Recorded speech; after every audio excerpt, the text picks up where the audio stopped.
Hello my friends and welcome back. Thank you very much for being with me again today.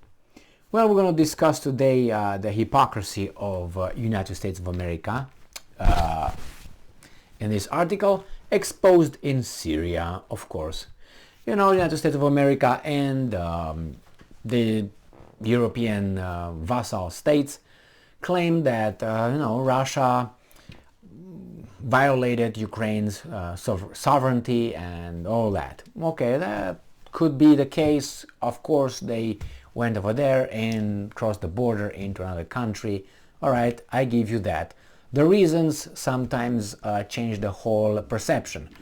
For instance, you have let's say a woman is raped outside by a guy, and someone intervenes and smacks the rapist. Now, obviously, you can say, well, the defender came and smacked the aggressor, right?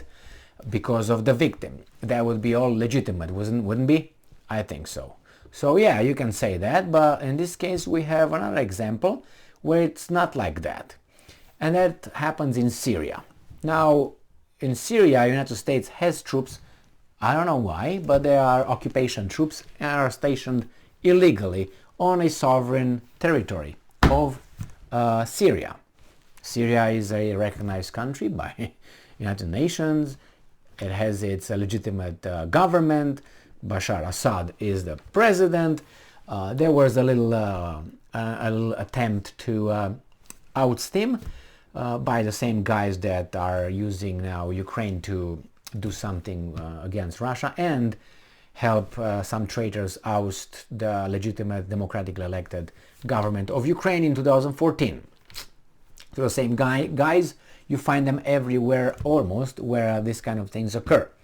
Now the United States left about 1,000 troops over there in Syria without being invited. They were not invited, they just dropped over there. So that's illegal, that's a war crime if you kill anyone while doing that.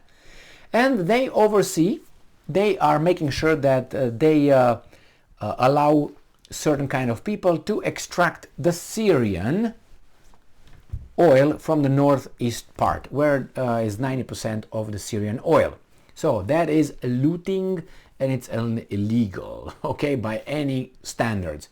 Now we find that they are doing it as we speak right now, and this article comes from Sputnik. It's from today, the 12th of November 2022. U.S. forces reportedly loot 94 more truckloads of Syrian oil and wheat. The U.S. military and its Kurdish Syrian Democratic Forces, remember these are the ones that the Americans said they should be in charge of Syria because we say so. So they back these guys in the attempt to overthrow Bashar Assad regime or government. So the US military and the Kurdish Syrian Democratic Forces allies are sitting on top of 90% of Syria's oil reaches and some of the country's most fertile agricultural lands, systematically starving Damascus of energy and food self-sufficiency. Syrian authorities have vowed to one day restore control over all the country's territories. Did you hear any vote about any vote at United Nations imposing sanctions on, I don't know, United States of America? No. Don't hold your breath. Never gonna happen. Not never. It's not happening at this time. Not in the near future either.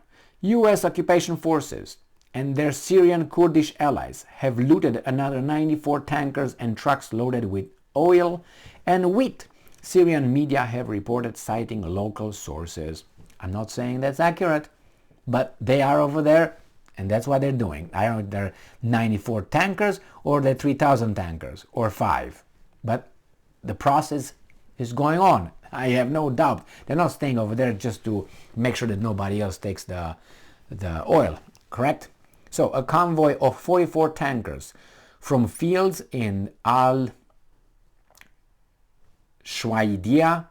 was said to have been driven across the illegal Al-Mahmoudiya border crossing point into Iraq, with another 30 tankers of crude shipped from an unknown location through Al-Walid another border checkpoint that's presently outside Damascus' control. Separately, sources in al-Malikiya, northern Syria, said that U.S. forces shipped 20 truckloads of wheat towards northern Iraq through the Semalka border crossing point between US-backed Kurdish militant administrated territory and Iraq Kurdistan regional government.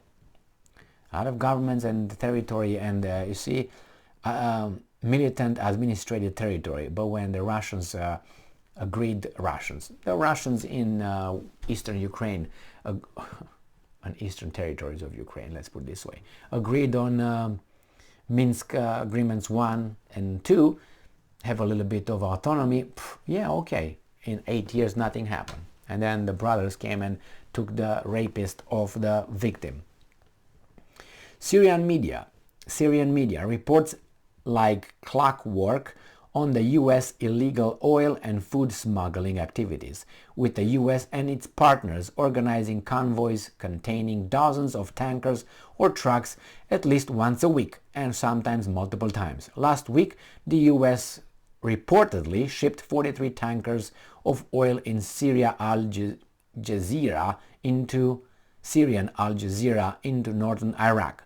Damascus has repeatedly slammed Washington over its activities, which have robbed the country of access to about 90% of its oil resources and much of its arable land, and forced it to turn to its Russian and Iranian partners for food and energy assistance. Before the foreign-backed conflict unleashed in 2011 by the US and its regional allies, Syria enjoyed modest self-sufficiency in both food and energy.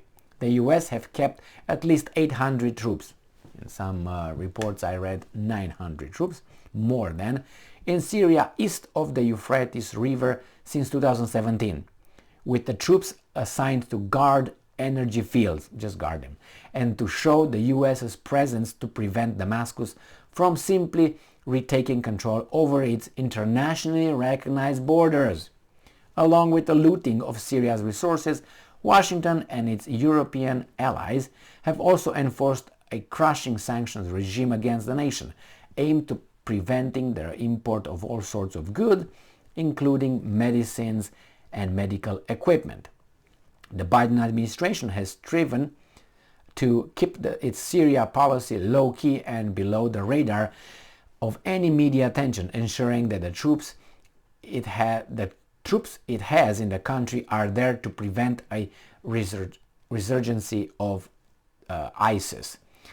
President Biden and the White House have firmly stuck to the anti-terrorism justification for occupation after predecessor Donald Trump horrified officials in Washington by admitting that the US was in Syria only for the oil, sparking fears that the US may face legal sanctions for violating international laws against pillaging.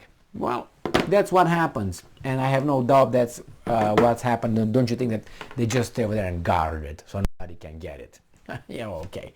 I don't believe that a bit. But anyway, this is what's going on over there, and all this while in the meantime, while in Ukraine they cry that Russia is attacking a sovereign country and going over its territory, which might be true. I mean, just they are in legally recognized by United Nations territory, borders of Ukraine. That's 100% certain. But on the same time, you can do other things with Kosovo, and then we're not going to get into that right now. Again, I like this kind of hypocrisy when you have the United States pointing fingers at others, and actually they have a big loot behind them, and they say, hey, you're a thief, you're a thief, you're a thief, and behind you are doing exactly the same thing you claim everybody else is doing.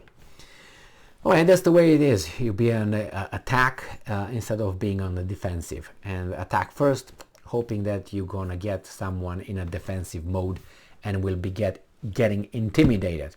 most times this works, these methods, but it depends what kind of